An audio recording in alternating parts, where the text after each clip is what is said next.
Robert Monroe era un hombre de negocios, de gran éxito en el mundo de la radio en los Estados Unidos de los años 50. No tenía ningún tipo de conexión con lo espiritual, ni estaba interesado con lo filosófico, lo religioso, ni metafísico. La familia y el trabajo eran sus principales objetivos. Hasta que todo esto, de repente, un día cambió. En su libro del año 1971, titulado Viajes fuera del cuerpo, Robert Monroe explica lo que le ocurrió para iniciarse en el mundo de los viajes astrales, de los viajes fuera del cuerpo, como él lo llamaba. Explica lo siguiente: en la primavera de 1958 yo llevaba una vida razonablemente normal, con una familia normal. Vivíamos en el campo porque somos amantes de la naturaleza. La única actividad eran mis experimentos con datos extraídos durante el sueño, conmigo como sujeto principal. Robert Monroe se empezó a interesar por el mundo de los sueños. Todo comenzó a desviarse de lo normal un domingo por la tarde. Mientras mi familia estaba en la iglesia, efectué un experimento escuchando una grabación en una cinta en un medio aislado. Se trataba de forzar la concentración en una sola fuente auditiva, de señales inteligentes que reducía la entrada de señales de los demás sentidos. El éxito vendría medido por el grado de retentiva y recuerdo. Escuché la cinta aislado de otros sonidos y estímulos visuales. Vista retrospectivamente, la sugerencia más clara era la de recordar todo cuanto sucedía durante el ejercicio de la relajación. La cinta siguió su curso sin nada de particular. Me acordaba de todo porque había sido producto de mis propios esfuerzos y por lo tanto me resultaba familiar. Cuando volvió mi familia tomamos un desayuno. Sentados en la mesa tuvimos alguna discusión sin relación. De repente, una hora después, me entró un fuerte dolor en el diafragma, en el plexo solar, justo debajo de la caja torácica. Era un dolor persistente. Al principio creí que se trataría de algún alimento del desayuno. Desesperado traté de vomitar, pero no pude. Los demás miembros de mi familia que habían tomado la misma comida no sentían ninguna molestia. Intenté hacer ejercicio, caminar, creyendo que se trataba de un músculo abdominal agarrotado. Apendicitis no era, porque me habían quitado el apéndice. Podía respirar bien, a pesar del dolor, y mis pulsaciones eran normales. No sudaba ni tenía ningún otro síntoma aparte de la rigidez y el dolor de los músculos de la parte superior del abdomen. Se me ocurrió que tal vez podría habérmelo causado algo relacionado con la grabación que había escuchado, con la relajación, con el ejercicio. No encontré nada raro al volver a escuchar la cinta, ni tampoco en la copia escrita de la que se había sacado. El agarrotamiento y el dolor siguieron desde la 1:30 de la tarde hasta cerca de la medianoche. Ningún remedio casero me lo aliviaba. Poco después de las 12 de la noche me quedé dormido de puro agotamiento. A la mañana siguiente me desperté y el agarrotamiento y el dolor habían desaparecido. Notaba molestias musculares en toda la zona afectada, como después de haber tosido mucho, pero nada más. Unas 3 semanas más tarde tuvo lugar el segundo suceso importante. No había vuelto a experimentar con las grabaciones porque abrigaba serias sospechas de que el agarrotamiento tuviera alguna relación con esto. Por lo tanto, en principio no había nada que provocara el suceso. Esa otra ocasión sucedió un domingo por la tarde, cuando mi familia estaba en la iglesia. Me tumbé en el sofá y me invadió un ligero sueño mientras la casa estaba en silencio. Me hallaba boca abajo, con la cabeza al norte, cuando por el norte salió de repente del cielo un destello o un rayo formando un ángulo de unos 30 grados de la línea del horizonte. Fue como si golpeara una luz cálida, solo que era de día y no se veía ningún destello. Al principio creía que era un rayo de sol, aunque eso era imposible por el lado norte de la casa. El efecto que me produjo el rayo cuando me golpeó en todo el cuerpo fue el de una violenta sacudida o una extraña vibración. Me quedé sin fuerzas para moverme, como si estuviera atornillado. Asustado, hice esfuerzos por moverme. Era como forcejear con unas ataduras invisibles. A medida que fui logrando incorporarme en el sofá, la sacudida y la vibración se desvanecieron y pude moverme libremente. Me levanté y andé un poco. No tenía conciencia de haber perdido conocimiento, y el reloj dejaba claro que no transcurrieron más que unos segundos desde que estuve echado en el sofá. No había cerrado los ojos y había visto la habitación y oído los ruidos de la calle durante todo el episodio. Me asomé a la ventana, en particular a la que da al norte, aunque no sé por qué ni qué esperaba ver. Todo parecía normal y en calma. Salí a dar un paseo para pensar en aquella cosa tan extraña que me había sucedido. Pero estos mismos hechos se repitieron 9 veces durante todo el mes, en momentos y lugares diferentes. El único elemento común era que empezaban nada más echarme a descansar o a dormir. En cuanto me esforzaba por incorporarme, la sacudida se desvanecía, desaparecía. Aunque mi cuerpo notaba la sacudida, yo no veía pruebas tangibles. Mis limitados conocimientos de medicina apuntaron a muchas posibles causas. Pensé en epilepsia, pero sabía que los epilépticos no tenían recuerdos ni sensaciones de sus ataques. Además, sabía que la epilepsia era hereditaria y que se manifiesta temprana edad, lo cual no era mi caso. La segunda posibilidad era un trastorno cerebral, del tipo del desarrollo de un tumor. Los síntomas no eran los normales, pero cabía la posibilidad. Acudí con miedo al médico y le expuse los síntomas. Como internista, él debería tener la respuesta pertinente. Además, conocía mi historial clínico. Tras un reconocimiento general, el doctor Gordon sugirió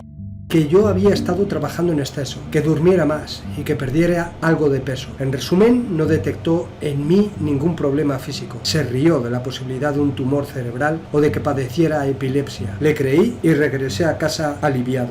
Pensé que si este fenómeno no tenía una base física, debería ser una alucinación, una especie de fantasía. Por lo tanto, si volvía a producirse, lo observaría lo más objetivamente posible. Me hizo el favor de presentarse esa misma tarde. Empezó unos 2 minutos después de acostarme. Esta vez estaba decidido a aguantar y ver qué pasaba, en lugar de intentar quitármelo de encima. Entonces, la sensación surgió en mi cabeza y recorrió todo mi cuerpo. No fue una sacudida, sino más bien una vibración regular y de frecuencia invariable, algo así como una descarga eléctrica que recorría todo el cuerpo sin causar dolor. Además, la frecuencia estaba por debajo de las 60 pulsaciones, quizás en la mitad. Aguanté lleno de miedo, procurando conservar la calma. Seguía viendo la habitación, pero no podía oír gran cosa aparte del zumbido causado por las vibraciones. No sabía lo que iba a pasar, y no pasó nada. A los 5 minutos la sensación se desvaneció y me levanté completamente normal. Solo tenía el pulso acelerado debido a la excitación. El resultado me quitó buena parte del miedo a este fenómeno. En las otras 4 o 5 veces que se produjo, no logré averiguar nada más. Al menos en una ocasión adoptó la forma de un anillo de chispas de unos 70 centímetros de diámetro, con el eje en el centro de mi cuerpo. Podía distinguir perfectamente el anillo si cerraba los ojos. Empezaba en la cabeza,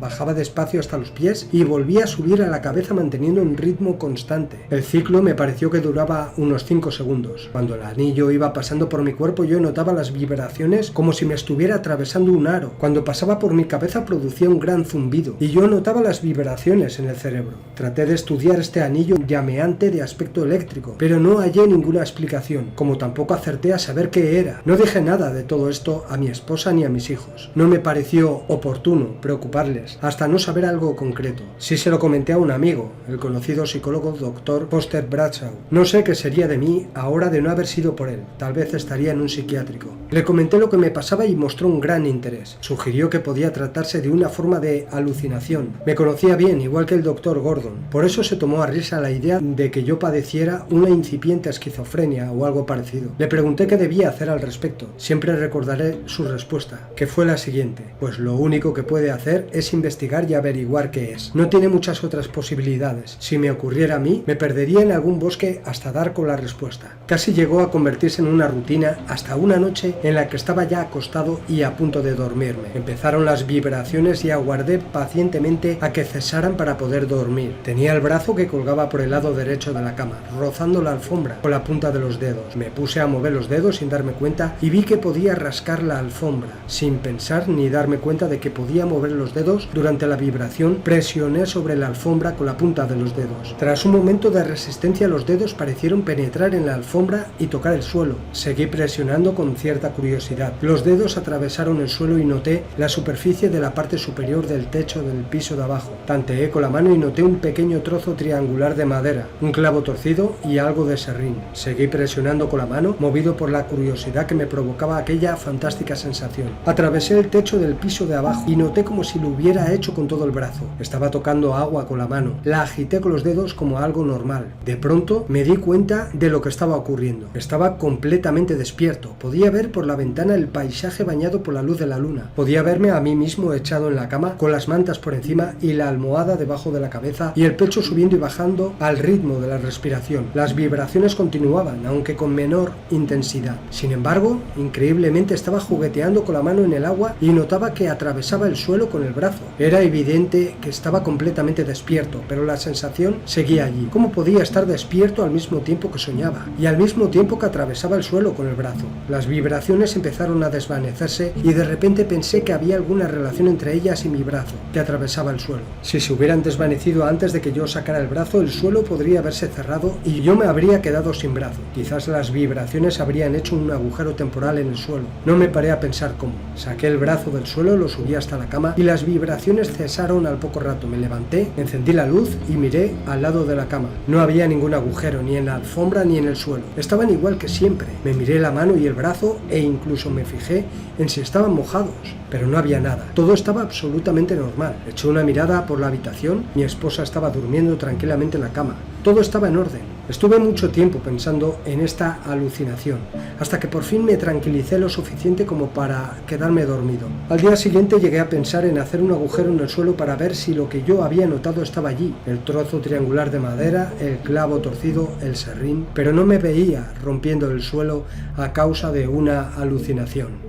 Por lo que cuenta Robert Monroe, todo comenzó de repente, sin prepararlo. Surgió su facultad natural, su poder extrasensorial de viajar fuera del cuerpo. El señor Robert Monroe nació con ese poder, que todos o la mayoría de los humanos poseemos, y que en algún momento de nuestras vidas hemos realizado. Pero la mayoría de la gente lo hace mientras duerme, sin haberlo preparado, sin darse cuenta, a modo de sueños muy reales, sueños lúcidos. La gran diferencia es que Robert Monroe lo hacía cuando él quería. Simplemente cerraba los ojos y tras concentrarse en esa vibración que al principio percibía sin darse cuenta de qué era, hasta que adquirió experiencia, se dejaba llevar y viajaba a diferentes dimensiones, como bien lo explica en su libro Viajes fuera del cuerpo.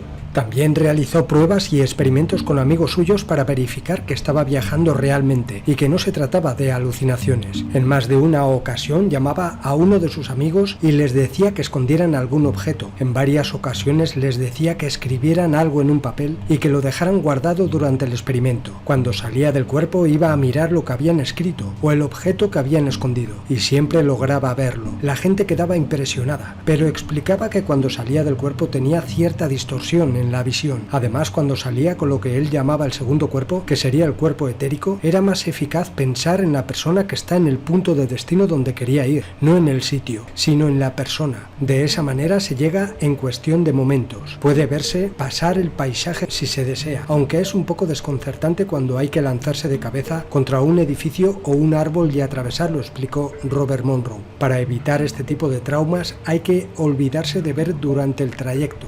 Dijo que nunca se quita a uno de encima el condicionamiento del cuerpo físico de que las cosas son sólidas. Dijo también que para salir de una casa, por ejemplo, tenía la tendencia a dirigirse a la puerta para salir hasta que se daba cuenta de la situación cuando la mano del segundo cuerpo, el cuerpo con el que viajaba, atravesaba el pestillo. Entonces se lanzaba a través de la pared en vez de por la puerta para reforzar la conciencia de las características del segundo estado. Aparte de este oportuno instinto de localización que no se ve afectado por la distancia, está el problema de que el sistema de navegación automática es demasiado preciso. Funciona según qué se piensa y en quién se piensa. La más mínima distracción durante un microsegundo provoca una desviación en la ruta. Robert Monroe explicaba que mientras estaba en ese segundo estado había que concentrarse mucho en el lugar donde se quería ir, ya que algo que te distraiga se hará real. En todos los años que estuvo realizando dichos viajes y experimentando, se dio cuenta de que con el segundo cuerpo se podía tocar la materia del plano físico. En una ocasión, a una amiga le dio un pellizco para comprobar si sentía el dolor. Su amiga lo sintió y al cabo de los días le mostró a Robert el moratón que le había causado el pellizco. En otra ocasión, que Robert fue a casa de una amiga que era medium, ella lo vio en forma de neblina blanquecina. Al no saber ella de que se trataba de Robert,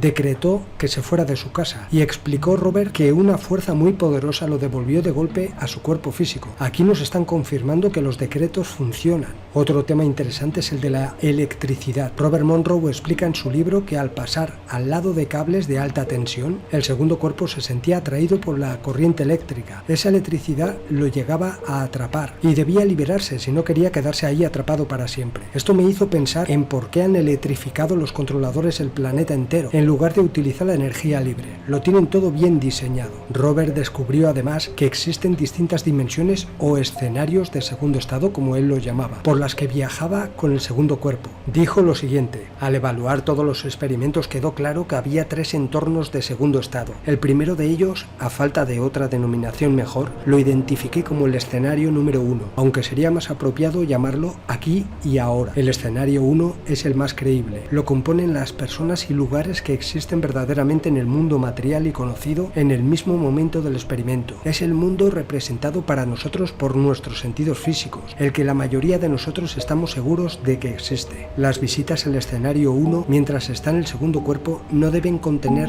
seres, hechos o lugares extraños, insólitos a veces, pero no extraños ni desconocidos. Si se da este último caso, la percepción queda distorsionada. El escenario número 2 es un medio no material, con leyes de movimiento y materia relacionados solo remotamente con las del mundo físico. Es una inmensidad con unos límites desconocidos y una profundidad y dimensión incomprensibles para la mente finita y consciente. En esta inmensidad están todos los aspectos que atribuimos al cielo y al infierno, que no son sino parte del escenario 2. Está habitado, si puede decirse así, por entidades con diversos grados de inteligencia con los cuales es posible la comunicación. El tiempo no existe, según los estándares del mundo físico. Hay una secuencia de acontecimientos, un pasado y un futuro, pero no separación cíclica. Ambos continúan existiendo, colindantes con el ahora. Son inútiles las medidas desde los microsegundos a los milenios. Otras medidas pueden representar estos factores en cálculos abstractos, pero esto no es seguro.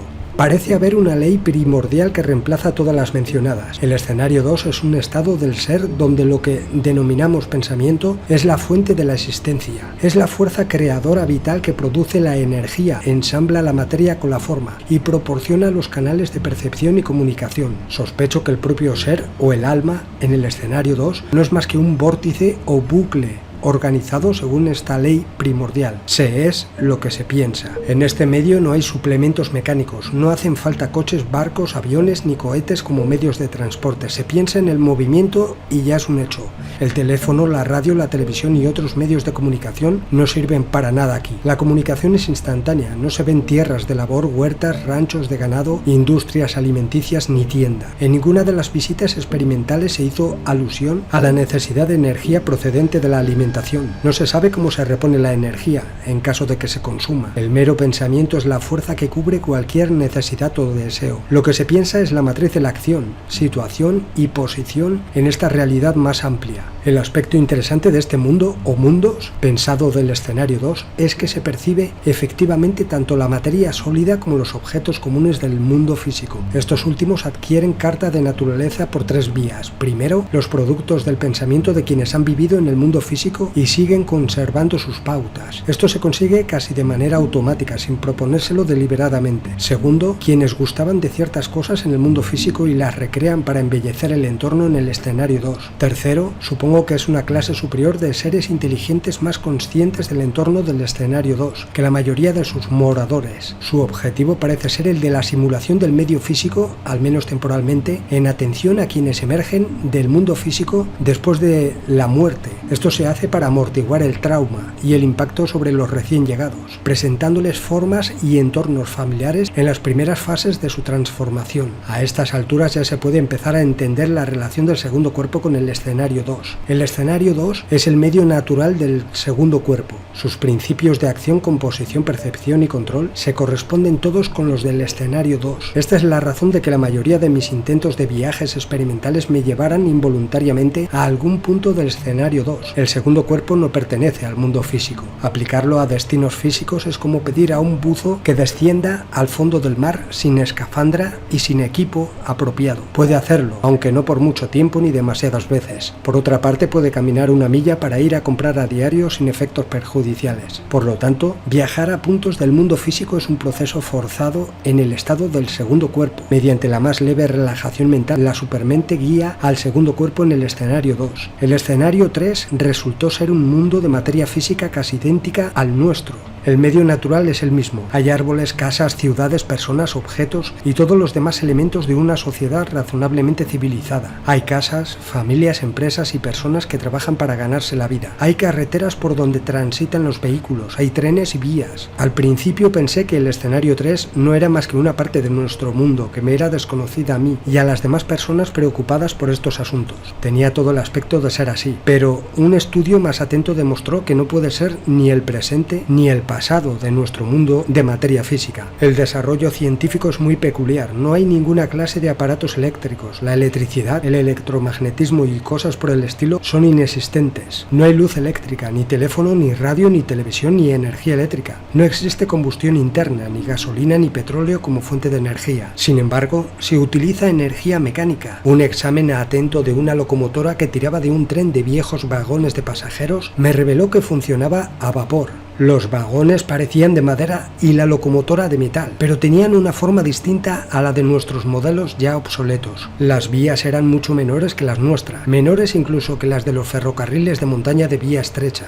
Pero aquí viene algo interesante de las experiencias que vivió Robert Monroe en ese escenario número 3. Lo explica de la siguiente manera. Pese a los primeros indicios, las personas de allí no fueron conscientes de mi presencia hasta que conocí y me mezclé temporal e involuntariamente con uno que solo puede ser descrito como el yo que vive allí. La única explicación que se me ocurre sobre esto es que yo, plenamente consciente de vivir y estar aquí, fui atraído y empecé a habitar el cuerpo de una persona de allí que era muy parecida a mí. Cuando se produjo esto y empezó a ser un proceso automático al entrar en el escenario 3, me limité a adueñarme de su cuerpo. No había consciencia de su presencia mental cuando lo desplazaba temporalmente. Mi conocimiento sobre él, de sus actividades y de su pasado, me los proporcionó su familia y lo que era evidentemente su banco cerebral de recuerdos. Aunque yo sabía que no era él, podía sentir objetivamente las pautas emocionales de su pasado. Me he preguntado por los problemas que he podido causarle como resultado de los periodos de amnesia debidos a mis invasiones. Algunas deben de haberle provocado mucho malestar. Esto nos da a entender que una de las facultades de ese segundo cuerpo es la de poseer a otra persona por un tiempo. Al leer esto me pregunto si hay humanos que tienen este poder desarrollado de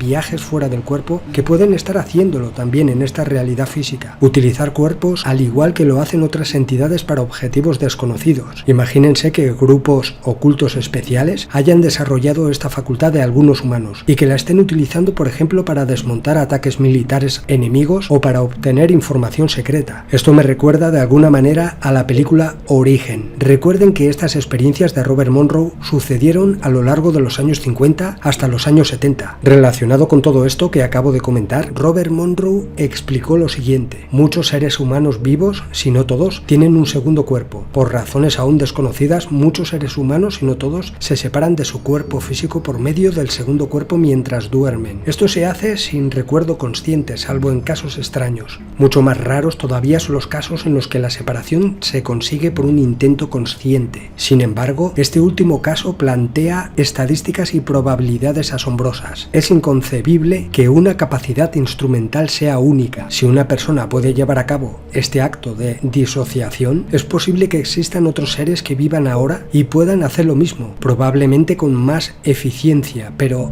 ¿cuántos más hay? ¿Puede hacerlo una persona entre 1000, entre 100.000, entre 1 millón? Supongamos que únicamente una persona entre 1 millón puede actuar consistente y conscientemente en el segundo cuerpo. Esto significaría que en este momento hay más de 3.500 seres humanos vivos capaces de operar en el segundo cuerpo, probablemente mejor que yo. Un grupo semejante podría controlar el destino de la humanidad si se organizara. Esto plantea la siguiente cuestión: ¿están ya organizados algunos de ellos y controlan ahora nuestro destino? También explicó lo siguiente del escenario 3. Si el escenario 3 no es ni el pasado conocido, ni el presente, ni tampoco el futuro probable del escenario 1, ¿qué es? No forma parte del escenario 2, donde no se necesita ni se utiliza más que el pensamiento. Podría ser un recuerdo racial o de otro tipo, de una civilización física terrestre anterior a la historia conocida. Podría ser otro mundo terrestre situado en otra parte del universo, accesible de alguna manera mediante manipulación mental, pero podría ser un duplicado antimateria de este mundo físico terrestre, donde somos lo mismo,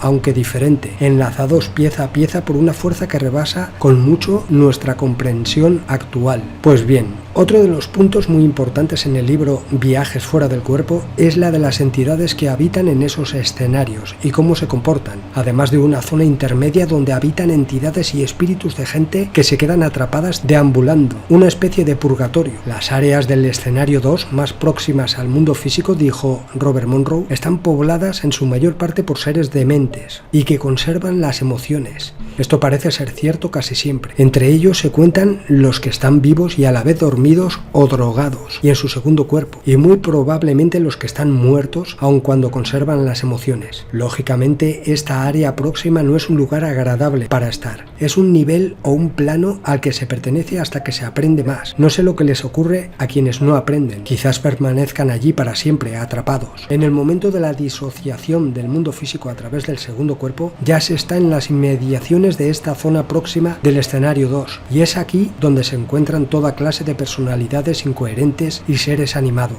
Si existe algún mecanismo protector para el neófito, yo no lo vi. Solo a través de una cautelosa y a veces terrible experimentación fui capaz de aprender las artimañas para atravesar esa zona. Además de los torturadores y de los diversos conflictos, la motivación principal de estos casi habitantes es la liberación sexual en todas sus formas, si se considera como producto de las últimas civilizaciones, incluidos los vivos pero dormidos y los muertos. Es fácil de comprender la necesidad de liberación de la represión de esta necesidad básica. La clave está en que todos los que viven en esta zona próxima intentan la sexualidad en los términos del cuerpo físico. No hay reconocimiento ni conocimiento del impulso sexual tal como se manifiesta en zonas más distantes del escenario 2. Robert aquí explica cómo a veces se encontraba con gente que acababa de morir físicamente y que se quedaban ahí, atrapados en esa dimensión intermedia, pidiéndole ayuda confundidos. Lo único que podía hacer era calmarlos y salir de ahí lo antes posible. Otras veces se encontraba con entidades que se alimentaban de la energía sexual de quienes se les acercaban. Los atraían tomando la forma de chicas o de chicos, según la tendencia sexual de quien los viera. De esa manera les engañaban y les dejaban sin energía. Esto es muy interesante, ya que coincide completamente con lo que digo sobre las entidades parasitarias que se alimentan de las energías de los seres vivos, sobre todo de la energía sexual.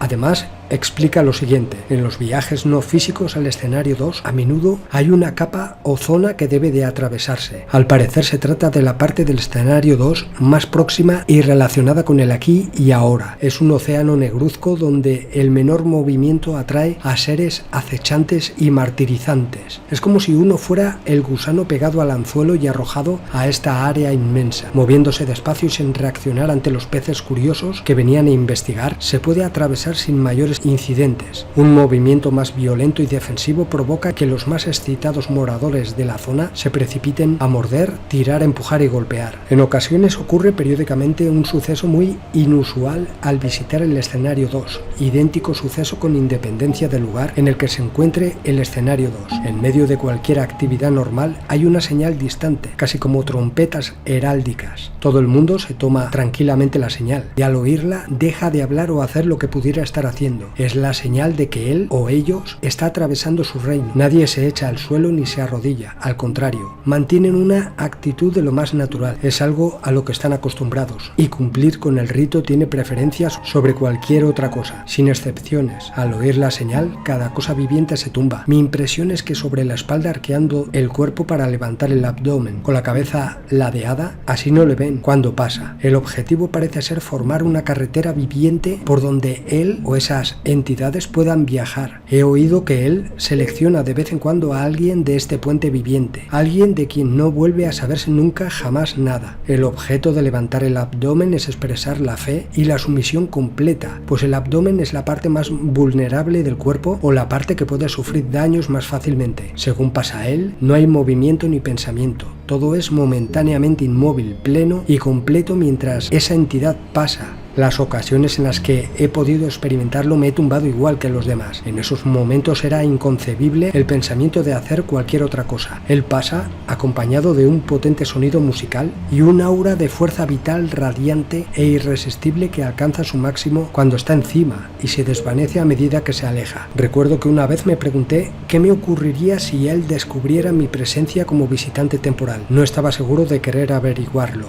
Una vez que él ha pasado, todo el mundo se levanta y reanuda reanuda sus actividades. El caso ni se menciona, ni se comenta, ni se vuelve a pensar en él. Es un hecho completamente aceptado como parte de la vida. Aquí es donde reside la mayor y más sutil diferencia. Es un acto tan normal como detenerse ante un semáforo, al llegar a un cruce concurrido o esperar en un paso a nivel cuando la señal indica que se acerca un tren. No hay motivo de preocupación y sin embargo se siente un respeto no expresado por la potencia que representa el tren que pasa. Además, se trata de un acto impersonal. ¿Pero qué es esta cosa? ¿A qué se está refiriendo Robert Monroe cuando explica todo esto? Yo creo que estuvo metido en alguna dimensión controlada por entidades o jerarcas arconte que son temidos por quienes allí habitan. Robert vio esa muestra de sumisión por parte de todo aquel que habita en esos lugares, en esas dimensiones. Estas entidades no eran positivas, todo lo contrario, ya que pasaba por encima de los espíritus o seres de aquel lugar. No entiendo cómo no se dio cuenta de esto. Robert Monroe, como he dicho al principio, tenía la habilidad de viajar fuera del cuerpo, de hacer lo que se llama comúnmente viajes astrales a voluntad, y las veces que deseara. Creó el Instituto Monroe para enseñar a desarrollar este poder o facultad que todos tenemos. Vino con esa misión a la Tierra, ya que es muy importante desarrollar ese poder para adquirir más conocimiento y prepararnos para la desencarnación física, llegado el momento.